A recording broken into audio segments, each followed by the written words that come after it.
신약성경 골로새서 3장 18절에서 24절까지에 있는 말씀 제가 봉독해 올립니다. 아내들아 남편에게 복종하라. 이는 주 안에서 마땅하니라. 남편들아 아내를 사랑하며 괴롭게 하지 말라. 자녀들아 모든 일에 부모에게 순종하라. 이는 주 안에서 기쁘게 하는 것이니라. 아비들아 너희 자녀를 경록해 말지니 낙심할까 함이라. 종들아 모든 일에 육신의 상전들에게 순종하되 사람을 기쁘게 하는 자와 같이 눈가림만 하지 말고 오직 주를 두려워하여 성실한 마음으로 하라. 무슨 일을 하든지 마음을 다하여 주께 하듯 하고 사람에게 하듯 하지 말라. 이는 유업의 상을 주께 받은 줄 알미니 너희는 주 그리스도를 섬기느니라. 아멘. 읽어드린 이 본문의 말씀을 가지고 예수만 섬기는 우리 집이라는 제목으로 하나님 말씀 전하도록 하겠습니다. 5월 가정의 달을 맞이하면서 지난 2주간 아내들에게 주시는 권면 그리고 남편들에게 주시는 권면 이 말씀들을 살펴보았습니다. 오늘은 부모와 자식에게 주시는 권면의 말씀을 함께 살펴보려고 합니다. 세상의 모든 부모들은 자식들을 사랑합니다. 그 중에서 한국 부모님들은 더 특별히 자녀들을 사랑하는 것 같습니다. 제가 미국에 온 지 얼마 안 되었을 때 그 학교에서 빌딩 서비스를 하다가 미국 학생들과 같이 이야기를 나눈 적이 있습니다. 나는 한국에서부터 지금도 부모로부터 도움을 받고 있다. 학비와 생활비를 부모님에게 받고 있다고 이야기를 하니까 너무나 놀라고 부러워했던 미국 학생들의 모습이 생각이 납니다. 너 정말 복 받았다고 그렇게 이야기를 해 주었습니다.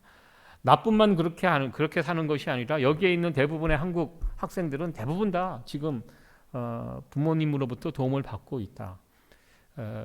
그들이 놀라는 것은 학생 때는 받을 수 있지만 다 저희들이 결혼한 가정들이었거든요. 결혼해놓고도 부모님에게 도움을 받고 있다고 하니까 그들이 굉장히 놀라고 부러워했던 그런 기억이 있습니다. 그러면서 제가 우리가 한국 사람들, 한국 민족, 한국의 부모와 자식 관계는 좀 더 특별하구나. 그때 그들의 반응을 보면서 깨닫게 되었습니다. 요즘 한국에서 부모와 자녀의 관계를 빗대어서 뭐 금수저, 흙수저 이것을 나눈 그것을 본 적이 있습니다. 아마 여러분들 어느 수저에 해당되시는지 한번 보시기 바랍니다. 부모를 책임져야 하는 인생, 흙수저라고 하고요. 부모를 책임지지 않아도 되는 인생을 동수저라고 합니다. 부모가 나를 책임져 줄 수 있다. 이거 은수저고요. 부모가 내 자식까지 책임져 줄 수 있다. 이게 진정한 금수저라고 합니다. 좀 씁쓸한 그런 내용입니다. 부모를 책임져야 하는 인생. 사실 우리의 부모님들 자녀들을 위해서 다 쏟아붓거든요. 그래서 나중에는 노후 자금까지 다 자식들에게 다 쏟아붓는 이게 한국 분들의 특징 아닙니까? 그래서 그것이 다 쏟아붓기 때문에 이제 미국 생활 가운데 특징이 노후 생활을 준비를 하잖아요. 이곳에서는 웬만하면 다 나라에서 살 집을 주고 매달 얼마씩 돈이 나오잖아요. 한국은 그렇지 않습니다. 그럼에도 불구하고 한국 부모님들 젊어서 벌어서 자식들에게 다 쏟아붓고 직장, 집까지 또 결혼 자금까지 다 부모들이 다 쏟아붓다 보니 노후 자금 준비할 수가 없습니다. 그렇기 때문에 한국의 부모님들이 연세가 드시고 노인 빈곤율이 또 OECD 가운데 가장 높은 나라가 한국 아닙니까? 이제 그런데 저런 부모를 책임져야 하는 인생, 흙수저라고 자기 인생을 저주하는 이런 표현들 참 이 보면 참 마음 아픈 그런 표현이 아닌가 생각이 됩니다. 이 모습 여러분들은 어느 수저에 해당이 되시는지 한번 생각을 해 보시기 바랍니다.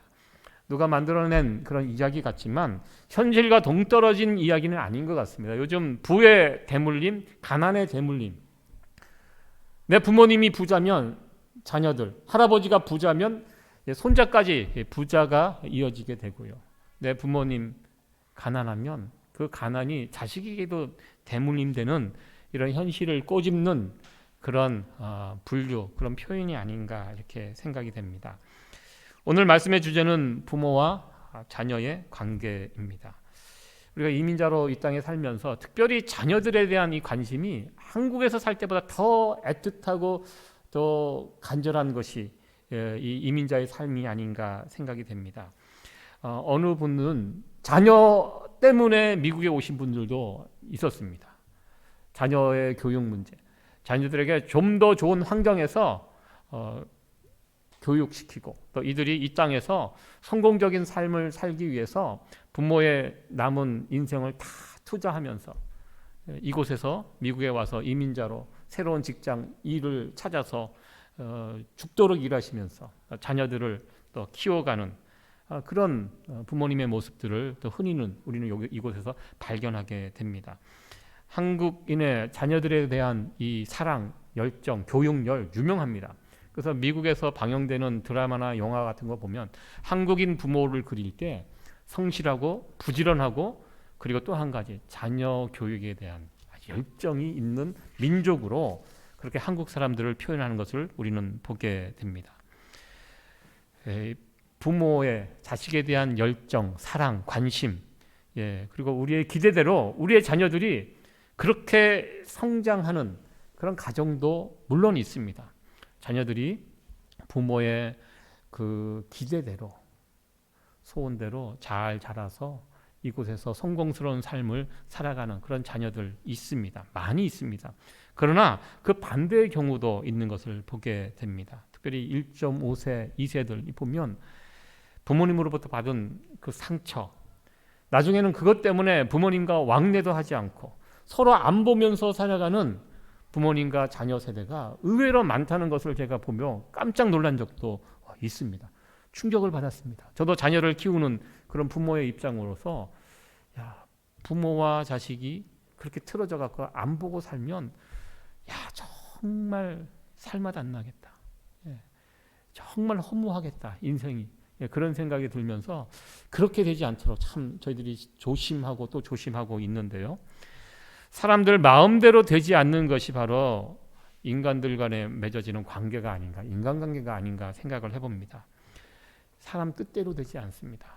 누가 인간관계를 깨트리고 싶어 하겠습니까? 부모와 자녀 잘 좋은 관계를 맺고 살기를 원합니다. 남편과 아내 좋은 관계를 맺고 살기를 원합니다. 그러나 내 뜻대로, 우리 뜻대로 잘 되지 않는 것이 우리 인간관계가 아닌가 생각이 됩니다. 그리고 그 인간관계가 한번 틀어지면요 정말 불행해집니다.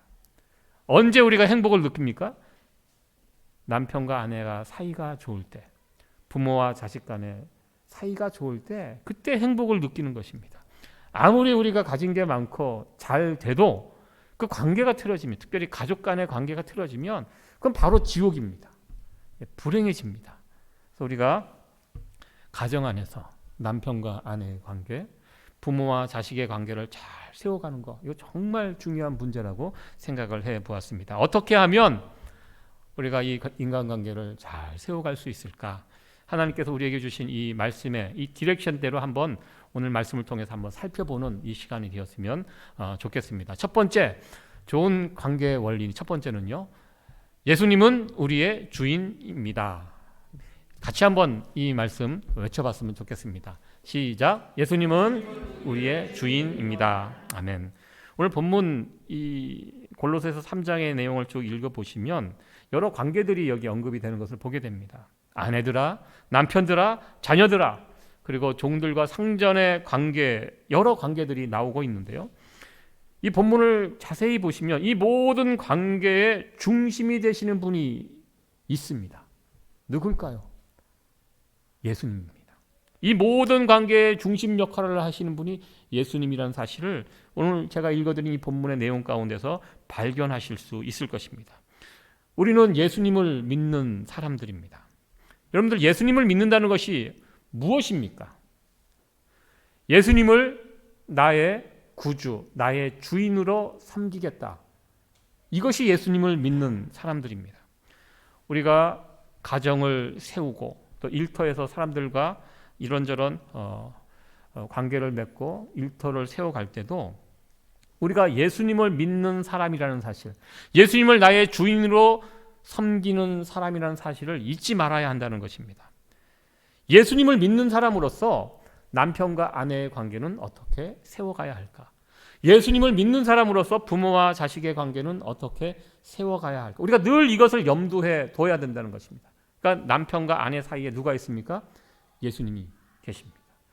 항상 예수님을 두고 우리는 생각을 해야 한다는 것입니다. 오늘 본문 말씀에 보면 여러 가지 표현들이 있습니다. 우리 관계 속에서 우리 관계가 어떻게 하면 건강하고 온전한 관계가 될 것인가? 남편과 아내, 주 안에서 이루어지는 남편과 아내의 관계가 될 때 건전하고 온전하고 행복한 관계가 될 수 있다는 것입니다. 오늘 본문 보시면 이 표현들이 군데군데 들어가 있습니다. 주 안에서 주님을 기쁘시게, 주를 두려워하는 마음으로, 죽게 하듯이 주 안에서 주님을 기쁘시게 하는 마음으로, 주를 두려워하는 마음으로 주님을 대하듯이 남편과 아내가 서로 관계를 맺고요. 주 안에서 주님을 기쁘시게 하고 주님을 두려워하는 마음으로 죽게 하듯이 부모와 자식 간의 관계가 세워져 갈 때 우리의 가정은 더욱더 온전하고 더 건강하고 행복한 가정이 될 줄로 믿습니다. 이 네 가지 표현, 우리 가정 항상 모든 관계에서 이것이 중심이 되어야 합니다. 예수님이 중심이 되는 것이 무엇인가? 예수님을 주인 삼아 살아가는 것이 무엇인가? 바로 이것입니다. 주 안에서 살아가고 주님을 어떻게 하는 것, 내가 이 말을 하고 이 행동을 하는 것이 과연 주님을 기쁘시게 하는 행동과 말인가? 주님을 기쁘시게 하는 행동과 말이라고 여러분들이 판단이 되시면 그대로 남편에게, 아내에게, 자녀에게 하시면 됩니다. 주님을 두려워하는 마음을 갖고 먼저, 그리고 내 남편, 내 아내, 내 자녀들에게 행동하시면 됩니다. 주님을 대하는 그 마음으로 남편과 아내와 자녀들에게 대하면 그러면 아무 문제 없다는 것입니다. 오늘 이 골로새서 3장의 내용은 남편과 아내와 자녀와 여러 관계들을 이야기하고 있지만 그 중심에 예수님이 있다는 이 사실을 우리에게 보여주고 있습니다. 그러면서 24절에 결론적으로 이 말씀을 하고 계십니다. 같이 한번 읽어보도록 하겠습니다. 시작. 이는 유업의 상을 주께 받은 줄 알미니 너희는 주 그리스도를 섬기느니라. 그 이유가 무엇인가? 여러분은 예수님을 주인으로 섬기는 자들이기 때문입니다. 이렇게 말씀하고 있습니다. 우리의 가정 속에 예수님이 주인이 되십니다. 우리가 가정을 위해서 기도할 때마다 흔히들 이 가정의 가장은 예수님이십니다. 이런 기도를 흔히 합니다. 근데 여러분들 정말 그 기도대로 예수님을 가장으로, 주인으로 인정하십니까? 그렇게 살고 계십니까? 지금은 우리가 핵가족화 되어서 각자 따로따로 삽니다. 그러니까 예전에는 부모님을 다 모시고 살아가는데요. 집안에 부모님이 있는 집안과 없는 집안 분명 차이가 있을 것 같습니다. 저도 제 아내와 이제 자녀들은 한 아이는 출가를 하고 한 아이는 기숙사를 들어가서 이제 둘이 같이 지내고 있는데요. 집이 이제 텅 비어 있는 그런 느낌이 듭니다. 만약에 내가 살고 있는 이 집에 부모님이 같이 살고 있다면 분명히 제 말과 행동은 지금과는 좀 달라질 거라고 저는 생각을 합니다. 왜? 내 가정에 부모님이 함께 살고 있기 때문에 말과 행실을 조심하게 됩니다. 이런 느낌으로 한번 생각해 보시기 바랍니다. 여러분들 집에 가정에 방들이 이렇게 있잖아요. 그 방에 지금 예수님이 같이 살고 계시다 생각해 보시기 바랍니다. 예수님이 그 방에, 비어있는 방에, 그 방에 계시면 여러분들 아내에게, 남편에게, 자녀들에게 말과 행동이 달라질 것입니다. 이것이 예수님을 가장으로 모시는 그 사람의 가정의 모습이라고 저는 생각을 해 보았습니다. 우리 항상 그거 잊지 말아야 합니다. 여러분들 우리 집에 예수님이 우리와 함께 살고 계시는데 예수님이 지금 가장으로, 주인으로 지금 같이 살고 있다는 것입니다. 이거를 놓쳐버리면 안 됩니다. 제가 3주간 우리의 가정을 위해서 남편들아, 아내들아, 자녀들아 이렇게 하면서 제일 중요한 포인트가 여기에 있다는 것을 제가 발견했습니다. 우리가 가정을 세워갈 때 가정의 중심이 예수님. 우리 집에 지금 예수님이 함께 계시다. 그러면 아내에게 말하는 말과 태도, 자녀들을 대하는 이런 태도들이 지금보다는 완전히 달라지는 그런 모습으로 우리가 살게 될 것이다. 이렇게 생각을 해 보았습니다. 한번 여러분 생각해 보시기 바랍니다. 내가 예수님을 주인이라고 인정하고 그렇게 고백하고 날마다 찬양도 하고 그렇게 하는데 정말 그렇게 예수님을 나의 주인으로 그렇게 섬기고 살고 있는지.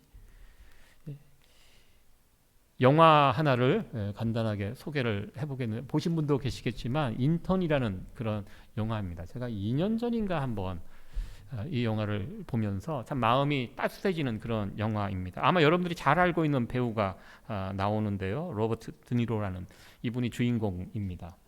이분이 이제 70세가 넘으신 분인데요. 정년 퇴직을 하고 집에서 이제 혼자 사십니다. 아내는 먼저 사별하고, 이분이 직장 생활, 사회 생활을 굉장히 모범적으로 착실하게 잘 하신 분입니다. 그런데 저 나오는 여자분이 회사의 사장입니다. 사장인데요. 회사가 지금 급성장해 갖고 종업원도 한 200명 막 모이고 막 잘 되는 그런 회사입니다. 그러니까 굉장히 바빠요. 너무너무 바빠요. 근데 본인이 손수 운전하고 가정생활, 직장생활 하니까 정신이 없는 상황입니다. 그래서 저 회사에서 어떤 결정을 하냐면 시니어 인턴을 한 분 뽑아서 저 사장을 도울 수 있도록. 저 사장은 처음에 원치 않습니다. 그러나 회사에서 사람들이 모여서 그런 결정을 합니다. 너무 정신없이 바쁘니까 저 사장을 도와줄 수 있는 시니어 인턴을 한 분 뽑아서 옆에서 보조할 수 있도록. 영화의 내용은 그렇습니다. 근데 이분이 처음에 인턴으로 뽑혀갖고 회사에 출근을 하면서 그 회사에 있는 사람들과 관계를 맺고 그 회사 생활을 하는데요. 인턴 한 사람, 처음에는 별 기대 없이 시작을 했는데 이분이 괜찮은 분이에요. 너무너무 좋은 분이에요. 그러니까 직장 생활하면서 그 정말 자식벌 되는 그 회사원들 어떤 고민거리가 있으면 잘 들어주고 인생의 선배로서 어르신으로서 정말 좋은 조언들을 해줍니다. 저분의 조언을 듣고 그대로 해보니까 일이 막 풀리고 잘 돼요. 그러니까 회사 안에서 저분의 인기가 막 이제 올라갑니다. 회사가 달라집니다. 그리고 저 여자 사장도 참 복잡한 일들이 많은 그런 사장이었거든요. 저분이 옆에서 같이 운전도 해주시고 편안하게 모시고 다니면서 조언을 해주고 또 가정의 여러 가지 문제들에서 아버지처럼 딸을 대하듯이 잘 도와주니까 이 가정의 여러 가지 문제들도 하나씩 풀려가면서 정말 이 영화를 보는 내내 이 마음이 따뜻해지는 그런 영화였는데, 여러분들 나중에 시간이 되시면 한번 보시기 바랍니다. 한 사람의 인턴이 그 회사에 들어오니까 회사가 달라지고 그리고 가정이 달라지는, 좋은 인턴 한 사람이 이런 영향을 미치는, 물론 영화니까 가능한 내용이지만 저는 영화를 보면서 그런 상상을 해보았습니다. 예수님은 우리 인생에 있어서 인턴 정도가 아니시거든요. 인턴 역할만 해도 우리 인생이 달라집니다. 우리 가정이 달라집니다. 그러나 우리 예수님은 인턴이 아니시라 무엇이죠? 우리에게 주인 되시는 분입니다. 예. 진짜 예수님이 우리 가정의 주인 역할을 해주신다면 우리 가정은 얼마나 달라질까? 얼마나 더 좋아지고 얼마나 더 행복해질까? 예, 이 생각을 이 영화를 보면서 한편 그 생각을 해보았습니다. 예수님은 우리 가정의 가장이 되시고 주인이 되어 주십니다. 여러분들 항상 남편과 아내 그 사이에 예수님을 놓고 남편과 아내의 관계를 세워가시기 바랍니다. 그리고 부모와 자녀들 그 사이에 예수님을 모셔놓고 이렇게 우리가 우리의 가정을 세워간다면 우리 가정은 지금보다 훨씬 더 온전한 가정으로, 행복한 가정으로, 건강한 가정으로 세워질 줄 믿습니다. 두 번째로 오늘 이 말씀을 통하여 부모와 자녀들에게 주시는 우리 하나님의 지식, 이 지식이 과연 무엇인가 간단하게 살펴보도록 하겠습니다.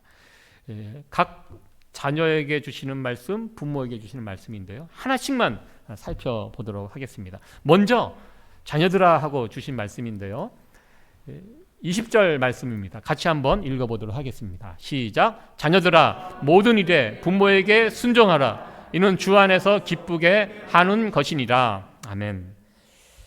부모님께 순종한다는 것 어떻게 보면 참 식상한 표현입니다.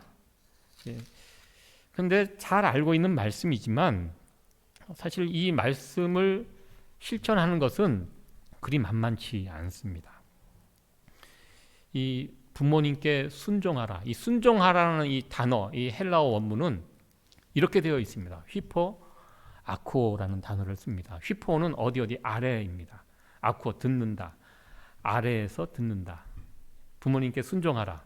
무슨 뜻입니까? 부모님께 순종하는 것이 무엇이냐면 부모님 아래에서 부모님이 말씀하시는 그 말씀을 아래에서 겸손히 듣는다. 이것이 순종하는 것입니다. 귀담아 듣는 것이 순종하는 것입니다. 부모가 말할 때, 부모님이 말씀하실 때 교만하게 듣지 말라는 것입니다.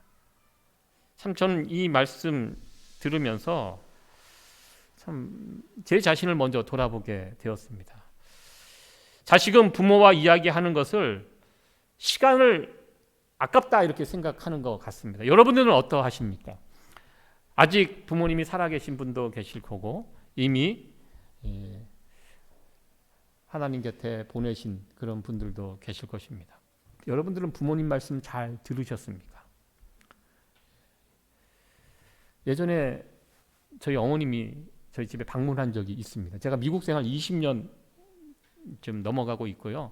20년 동안 저희 어머님이 저희 집에 방문한 것이 딱 한 번입니다. 한 번밖에 안 오셨어요. 이 얼마나 귀한 방문이었습니까? 근데 요즘도 제 아내에게 핀잔을 듣는 그때 그 상황이 있습니다. 어머니와 정말 오랜만에 식탁에 앉아서 아침을 먹으면서 이런저런 이야기를 하는 도중에 제가 중간에 일어나서 가버렸다고 제 아내가 지금까지 그것을 지적합니다. 당신 나쁜 사람이라고. 어머니와 같이 이야기하는 도중에 어머니 말씀하는 도중에 이야기 끊고 그냥 일어나서 제 방에 가버렸다고. 그러면서 저에 대해서 계속 그것을 블레임을 지금까지 하고 있습니다. 그러니까 저도 부모님, 어머니 말씀 순종해야 된다는 거 잘 알고 있습니다. 근데 제가 오죽하면 그렇게 했겠습니까? 어머님 말씀 이렇게 듣다 보면 우리 엄마가 옛날에는 안 그랬는데 점점 이상해지는 것 같고요. 계속 제가 생각하기에는 답답한 말씀만 계속 하십니다. 그리고 했던 이야기 또 반복해서 하고 귀가 잘 안 들리셔서 그런지 자꾸 크게 이야기하시고 그리고 일방적으로 이야기하십니다. 제 얘기 듣지 않고 당신 이야기만 막 하십니다.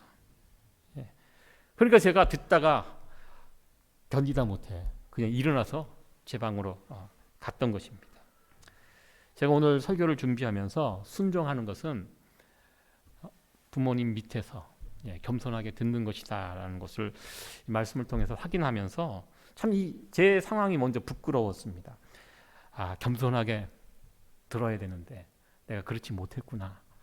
부모님을 공경하고 섬긴다는 것이 멀리 있는 것이 아니라 먼저 들어드리는 것. 이것이 부모님께 순종하고 부모님을 섬기는 것이라는 것을 다시 한번 깨닫게 되었습니다. 그래서 요즘도 부모님하고 통화를 하면 너무너무 힘들어요. 스피커폰으로 이렇게 켜놓고 이렇게 하면 점점 목소리는 커지시고요. 어머님은. 그러면 저는 듣다가 말다가 그냥 건성으로 대답을 하고 어쩔 때는 켜놓고 딴 일 합니다. 그래서 제가 오늘 이 말씀을 보면서 저 부모님 말씀 정말 겸손하게 잘 들어야 되겠다 이런 다짐을 하는데 얼마나 갈지는 제가 장담을 할 수가 없습니다. 여러분들은 잘 들으시죠? 아직 부모님하고 이게 교제하고 계시는 분들 어떠하십니까? 요즘 세대 간의 갈등이 점점 심각합니다. 부모 세대, 자녀 세대 대화 잘 하지 않습니다. 그러니까 요즘 사람들의 특징입니다. 남의 말 잘 듣지 않습니다. 여러분들 부모님 말도 잘 안 듣는데 남의 말 듣겠습니까? 생각해 보시기 바랍니다. 부모님 말씀 안 듣는 사람이 밖에 나가서 남의 말 그게 이상하죠. 첫 출발이 가정에서 부모님 말씀 잘 듣는 거. 잘 듣는 사람이요. 밖에 나가서도 잘 듣는 사람이 될 수 있습니다. 요즘 이 코로나 팬데믹 이 기간이 돼서 부모님들 연로하신 부모님들이 다 가정에 갇혀 계십니다. 그러다 이렇게 오랜만에 만나보면 말씀이 많잖아요. 지금 말씀을 못 하셔서 그래요. 예, 그것도 우리의 중요한 사역이라고 저는 생각합니다. 그래서 우리 어르신들 말씀하실 때 잘 들을 수 있는 그런 은혜가 저와 여러분들 가운데 있기를 간절히 축원합니다. 첫 번째, 자녀에게 주시는 말씀, 오늘 그 하나만 기억하시기 바랍니다. 잘 들어드리자. 부모님 말씀 겸손하게 무릎 꿇고 잘 들어드리자. 이것이 우리 주님께서 우리에게 주시는 첫 번째 명령입니다. 이번에는 부모에게 주신 그 말씀, 21절에 있는 말씀입니다. 21절에 있는 말씀 같이 한번 읽어보도록 하겠습니다. 시작. 아비들아 너희 자녀를 경록해 말지니 낙심할까 함이라. 아멘. 자녀들을 화나게 하지, 분노하게 하지 말라. 분노하게 되면 어떻게 됩니까? 낙심한다.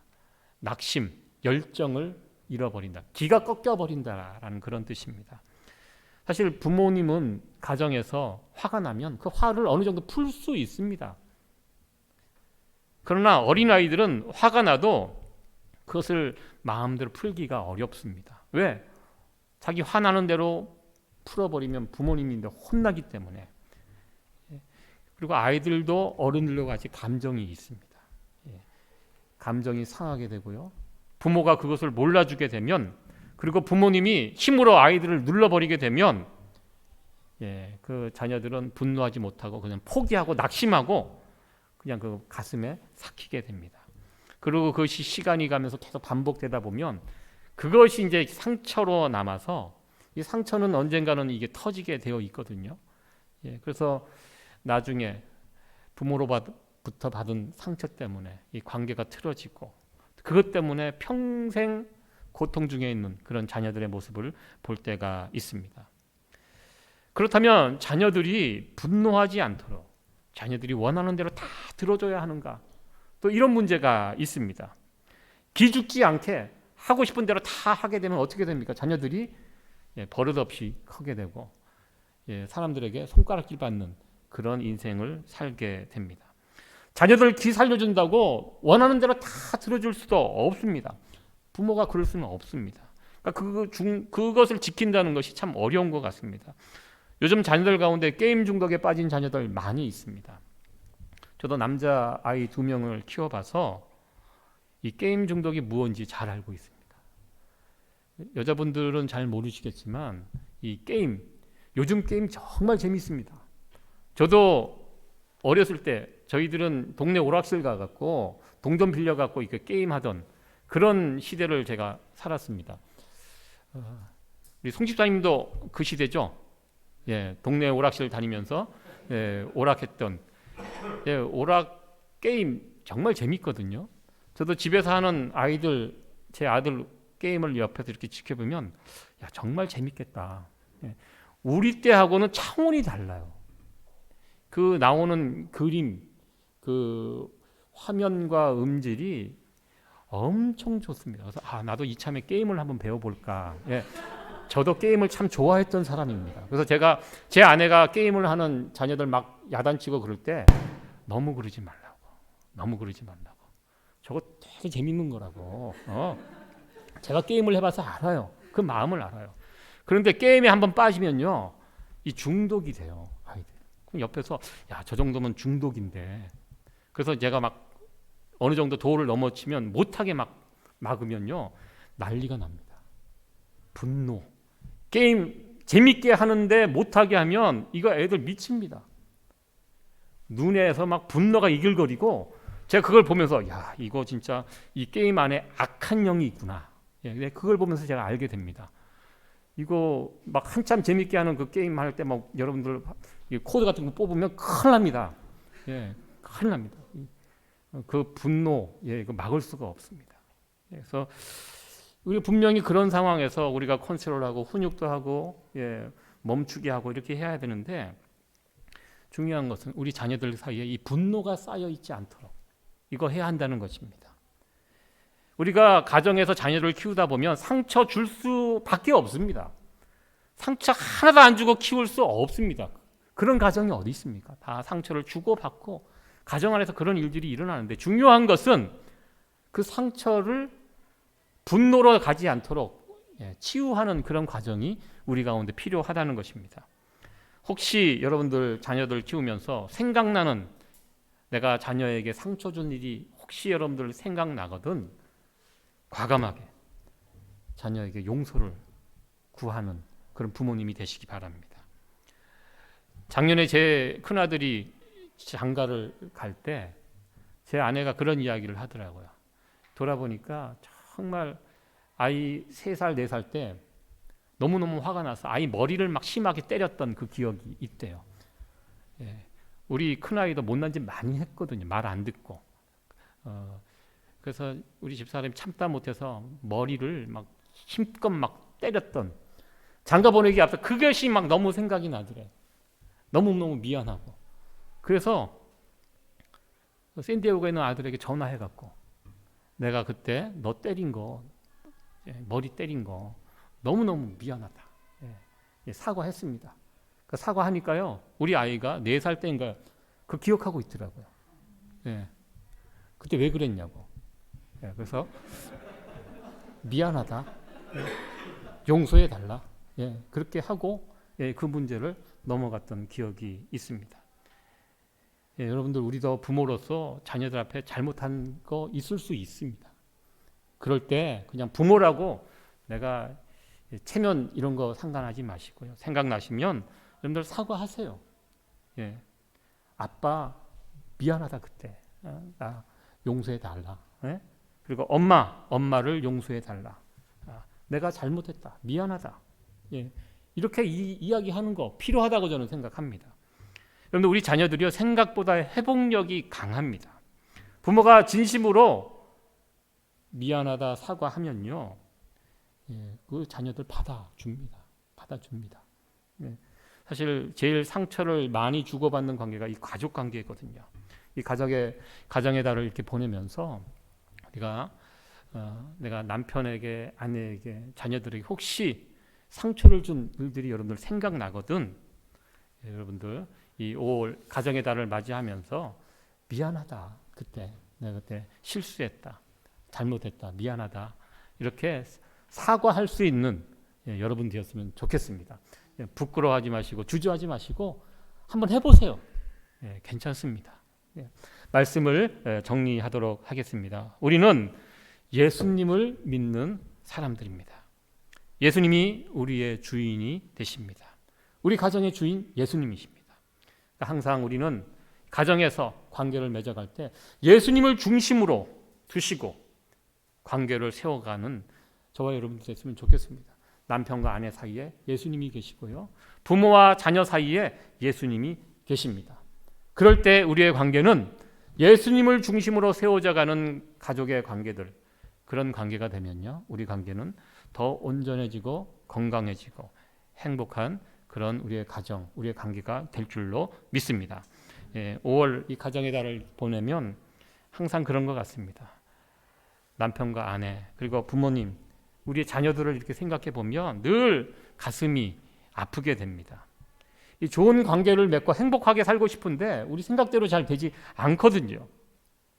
늘 우리 부모님 생각하면 죄인이 되고요. 우리 자녀들 생각하면 미안한 마음이 있습니다. 사실 우리가 우리 가정 안에서 다 흠이 있는 자들입니다. 가정 안에서 살다 보면 이런 실수 저런 실수 저지를 수밖에 없습니다. 그러나 가족이기 때문에 그거 다 용서하고 덮어줄 수 있습니다. 여러분들 잘못한 일 생각나시면 미안하다 사과하시고 이 사랑의 마음을 표현할 수 있는 그런 우리 가정들이 되어지기를 간절히 원합니다. 사랑은 허다한 허물을 덮는다고 그렇게 말씀하였습니다. 사랑하는 마음이 있다면 가정 안에서 다 넘어갈 수 있습니다. 웬만한 일들 다 넘어갈 수 있습니다. 사랑한다는 여러분들 다 가족들 사랑하시잖아요. 그 마음들을 가끔 표현할 수 있는 그런 우리 가정들이 되었으면 좋겠습니다. 이 땅에서 살아가는 동안에 제일 중요한 곳이 저는 가정이라고 저는 생각합니다. 이 가정 어떻게 세워갈 것인가? 그 중심에 반드시 예수님이 계셔야 한다는 것입니다.